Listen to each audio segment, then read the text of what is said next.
project over many years. Well, it's weather time now. That You might not really want to see me too much, actually, when you hear about the forecast, because, frankly, it's all very miserable. It's not cheerful. It's not seasonal. It doesn't feel very festive at all. So there we go. I think that pretty much sums it up. I'll just leave it there.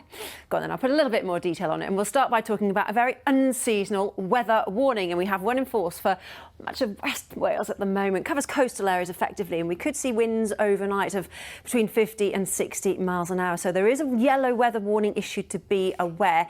Because it's happening overnight, we're not expecting too much in terms of disruption, but something to be, well, taken into account if you are heading out and about. And it doesn't just end there. There's more fun to add to the mix as well, because not only have we got strong winds, we've also got some very heavy rain with a deep area of low pressure crossing across us tonight.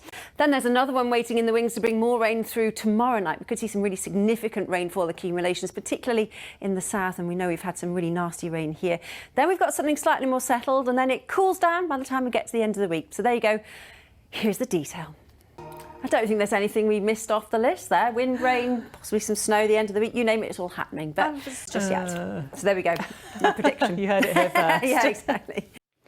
Well, it's been all very dull and dreary out there today, with absolutely no change whatsoever. Not particularly pleasant out there at the moment. Surface spray on the roads, courtesy of some rather heavy showers.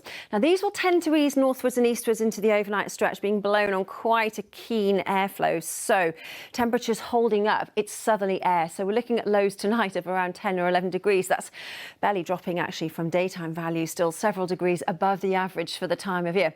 So that's your temperature. Strong winds, lots of low cloud, misty, murky conditions and showers then as we wake to Wednesday morning. Not particularly cheerful, but there will be some dry spells as the showers clear, and dare I say it, we could see some decent spells of sunshine starting to cloud over though as we head into Wednesday afternoon.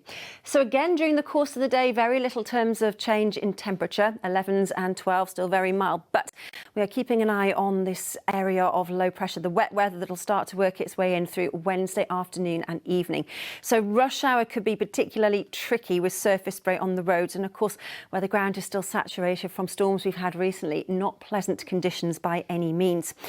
No warnings issued at the moment. The impacts are likely to be low because the heaviest of rain will be over Wednesday night, and then by the time most of us wake to Thursday, the worst of it should have cleared. But you'll notice the wind switching to a more northerly direction on Thursday as that wet weather eases, and that means the temperatures will fall. So by the time we get to Thursday, we're looking at daytime highs of just 7 or 8 degrees, which is actually where it should be. And any showers, particularly over Snowdonia, Eryri, the hills and mountains in the north in particular, could well have something of a wintry mix too.